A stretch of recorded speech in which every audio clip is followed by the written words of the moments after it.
You're listening to the Remote Millionaires Podcast, the show for aspiring and established entrepreneurs who want to create and scale six-figure success online without being chained to a job, location, or computer.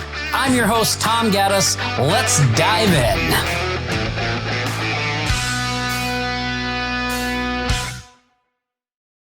Hey, aloha, and welcome to another episode of the Remote Millionaires Podcast. I'm your host, Tom Gaddis, and on today's episode, I'm going to take a question from a listener. So Sharon wrote in and asked, how do we handle prospects that don't respond? Now, as you know, prospecting is what we call a revenue-producing activity if you're going to be building a remote digital agency. It's a critical thing to be doing consistently. And as you're doing your outreach and your prospecting, a lot of people get frustrated way too early, right? Because they send out prospecting messages, they do outreach, they're doing networking, and people just don't respond. So I thought on today's episode, I'm going to answer Sharon's question, and I'm going to give you 5 tips for how to handle prospects that don't respond. All right, so let me pull up my list here. And we'll go through these. So number 1, stop selling and start trying to help. So this is another way of kind of saying the marketing law of what's in it for them, or that no one cares about your business. They only care about their business. Meaning a lot of times when we're doing outreach to potential prospects, we are trying to sell them on our services. Look, we can help you this. We're great. We've had all these clients. We do all this stuff. But a lot of times we're not focusing on them and what they're trying to accomplish. So the more we can shift to focusing on what they want and showing how we can help them get there, the more effective our prospecting will be.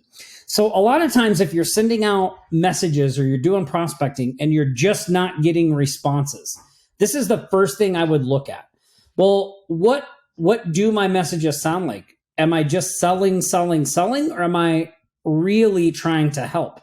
Now, this requires you to spend some time thinking about what your potential prospect's life is like, what problems they're facing, what challenges they're going through, developing some empathy for those things, and thinking how you can specifically help them overcome those challenges, problems, and pain points.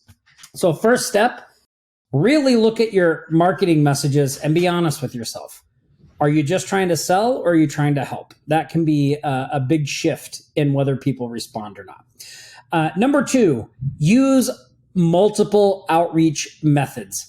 Look, I talk to a lot of people that when it comes to prospecting, they love email because, let's face it, email is easy, right? You load a list in, you write a message, you send it out. You don't have to talk to anybody face to face. Oftentimes, the rejection is easier. It doesn't feel as personal. Oftentimes there's not even rejection because no one even responds. The reality, though, is that email by itself is a really crappy prospecting method. But email combined with other methods of outreach is really, really good. So a lot of times what we'll do at our agency is we will send an email and then follow up a few days later with a call. And then maybe we'll send another email and have another call. Like there's a process. Maybe we'll message them on social media. So we send an email, we follow up with a call, we send them a message on social media.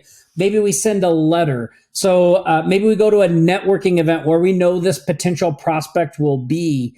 Those are always, we use multiple outreach methods. So don't rely on one method. Use multiple points of contact to try to get in touch with the person. Tip number 3, connect with people they would respond to. So sometimes you can look at a person that you're trying to get in touch with. Maybe they're not responding. Sometimes if it's like a bigger company, look for the people that are above them and maybe try outreach to those people and have them put you in touch with the person under them, right? This can also lead to like the holy grail of prospecting, which is a warm lead. Imagine this. You go to LinkedIn, you look up a company, everybody that works in a company, and you can see, let's say the person you're trying to reach out to is John, but John hasn't been responding. But you can see John's boss is Sally. Sally, so you put together a campaign and you reach out to Sally. And now Sally, because she's John's boss, she might hand your message off to John because he should be handling this, right?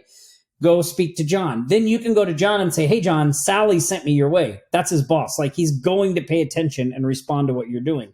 Sometimes as well, I'll use a technique where when we send a message to someone lower, we also CC their boss on it. That way they know that someone else in the company is looking, and what if they're the one that ignores this message that's important, right? That can increase your chances as well. So look for people maybe that you can connect with that can help put you in touch with them. I've used this at networking events as well, going into a networking event and saying, hey, when I meet people, do you by chance know anybody over at XYZ company? Like, I've been trying to get in touch with Steve over there and it's just not working out. Sometimes you can find people that have connections there and can put you in touch. Number 4, use an on-off approach. What does this mean? Well, basically you set a time limit, like say 30 days. You have multiple contacts within those 30 days, 6, 8, sometimes even more. And then at the 30 days, you stop and you just step away for 90 days. And then you come back and repeat the process. So you're doing 30 days on, 90 days off, 30 days on, 90 days off. Sometimes the person isn't responding just because of the timing when you're reaching out. So doing this type of consistent prospecting, with 30 days on, 90 days off, oftentimes you can hit them in areas when they will respond. We had a Remote Millionaires member a few weeks ago that closed a client that she's just been keeping in touch with for 3 years.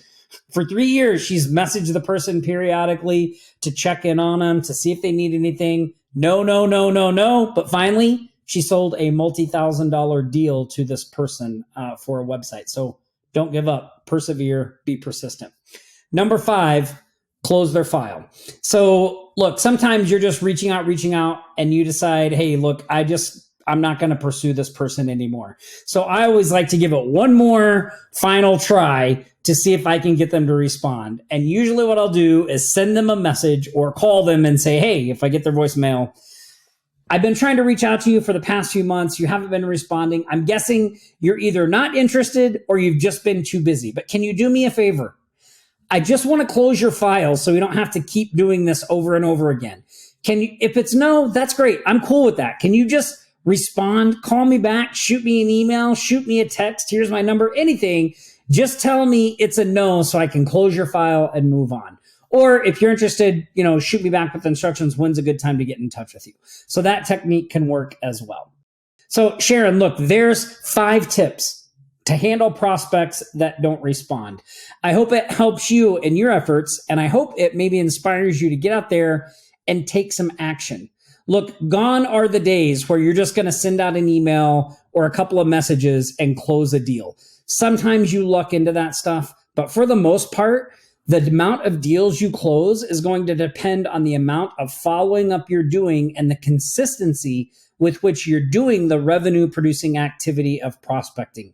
So get out there, take some action every day, close some deals, and let me know your results. And if you have a question you'd like for me to address on this podcast, shoot me an email, tom@offlinesharks.com, and just let me know your question, and maybe you'll be featured as in an episode as well. All right, look, if you enjoyed this episode, go to wherever you listen to this podcast and leave me a 5-star review. I'd appreciate that. Also, you can find show links and anything like that over at remotemillionaires.com/podcast. It's been a real pleasure. I look forward to seeing you next week on another episode of the Remote Millionaires Podcast. Hey, if what you've heard today on the Remote Millionaires Podcast resonates with you and you want to continue the conversation, then I want to personally invite you to head over to remotemillionaires.com and schedule your free Remote Millionaires business development call. We will analyze your business and show you exactly how to accelerate your results and build a wildly successful business you can run from anywhere. Until next time, Tom Gaddis, signing off.